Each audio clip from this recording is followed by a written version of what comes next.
The restaurant was quiet except for the soft clinking of silverware and the murmur of conversations. At a corner table sat Ethan Cole, a man who had everything: money, power, success, but absolutely no one to share it with. He was halfway through his coffee when a small voice broke through the silence. "Excuse me, sir." Ethan looked up to see a little girl, no older than 7, standing by his table. Her hair was messy, her dress too small, and her shoes scuffed and worn. She was clutching a crumpled $50 bill in her tiny hand. Before he could speak, she placed the bill on the table and whispered, "Here, $50, I just need a dad for one day." The room went silent. Ethan froze. His heart, cold for years, started to beat again. Chapter 1: The Offer That Changed Everything. Ethan blinked, unsure if he heard her right. "You want to rent a dad?" The girl nodded seriously. "It's my school's father-daughter day tomorrow. Every girl's dad is coming, but mine's in heaven." Her voice cracked slightly, but she forced a brave smile. "Mom said we can't ask anyone, but I saw you sitting alone and thought maybe you could help. I have $50. Ethan stared at her, speechless. He was used to people asking him for business deals, donations, favors, but never something like this. "What's your name?" he asked gently. "Lily," she said proudly. "Lily Bennett." Ethan smiled faintly. "And where's your mom, Lily?" "She's outside. She said she's looking for work." Ethan's heart tightened. He looked down at the $50, wrinkled but real. Something about this small act, so pure and desperate, made him feel more human than he had in years. He took a deep breath and said softly, "Keep your money, Lily. I'd be honored to be your dad for a day." Her face lit up like the sun. "Really, you mean it?" Ethan nodded. "I mean it." And that single moment, an impulsive decision born from loneliness and innocence, would forever change both their lives. Chapter 2: The Father-Daughter Day. The next morning, Ethan found himself standing awkwardly outside Maple Grove Elementary, wearing jeans and a casual shirt for the first time in years. He had sent his assistant to buy small gifts and a flower for Lily. He hadn't done anything like this since his own daughter, Emma, passed away 5 years ago in a car crash. When Lily saw him, she ran straight into his arms. "You came," she squealed, holding his hand tightly. Ethan felt a lump in his throat. "Of course I did. A promise is a promise." They spent the whole day together, crafting paper airplanes, painting, laughing, and dancing. The other dads smiled, some even jealous of how much fun they were having. At one point, Lily whispered, "You're really good at being a dad." He chuckled softly, hiding the pain in his eyes. "I had a little practice once." Chapter 3: The Lonely CEO's Past. That night, Ethan couldn't sleep. His mind was filled with memories, his wife's laughter, his daughter Emma's drawings on the fridge, and that terrible day when everything was taken away. After the accident, Ethan buried himself in work. His company grew, his wealth multiplied, but his soul became empty. He stopped talking to people, stopped celebrating birthdays, and stopped believing in joy. But Lily, she had reopened a door he thought was sealed forever. The next morning, he drove to the small apartment where Lily lived. Her mother, Grace Bennett, answered the door. She was in her early 30s, her eyes tired yet kind. "Mr. Cole," she asked, surprised, "did Lily bother you yesterday? I'm so sorry."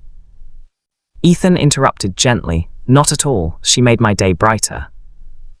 Grace smiled softly. "She misses her father. He passed away when she was 3. It's been hard." Ethan saw the exhaustion behind her brave smile, the look of a mother carrying the world alone. Chapter 4: New Bonds. Over the next few weeks, Ethan visited often, sometimes to drop off groceries, sometimes to take Lily for ice cream. Grace tried to refuse his help at first, but Ethan's sincerity broke down her walls. They became something like a family. Lily would run to him shouting, "Daddy Ethan," every time he arrived, and he'd lift her high in the air.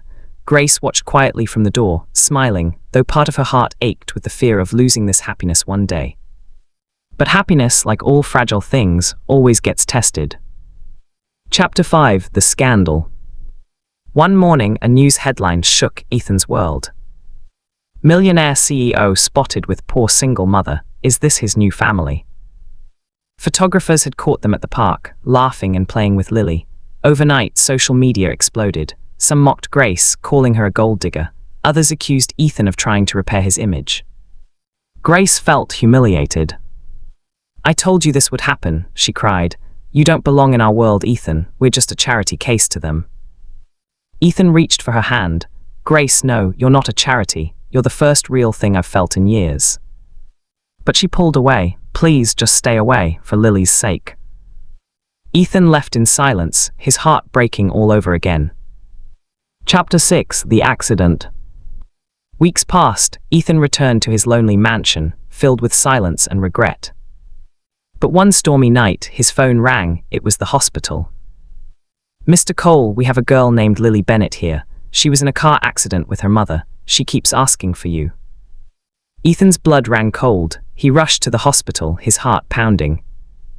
Lily lay in bed, her arm bandaged, her face pale. "Daddy Ethan," she whispered weakly. "Mom's hurt. Please don't leave us."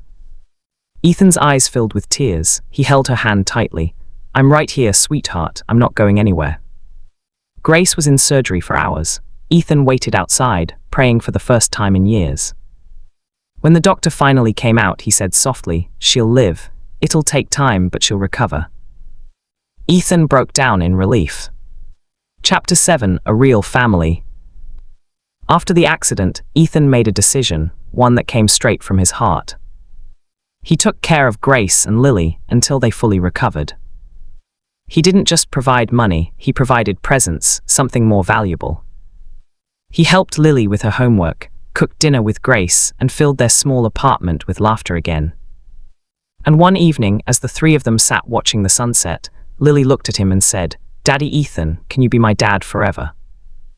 Ethan's throat tightened. He looked at Grace, who smiled through tears. "With all my heart," he whispered. "Yes." Chapter 8: The Meaning of Family. Years later, Ethan walked Lily down the aisle at her high school graduation. Grace stood beside him, proud and smiling. Ethan had built 1,000 things in his lifetime, a company, an empire, a name, but none of it compared to what he built with them, a family born from kindness, not blood. In his speech that night, Ethan said, "I once thought love ended when I lost everything, but then a little girl handed me $50 and reminded me that life gives second chances, if you have the courage to open your heart again." The audience stood in tears.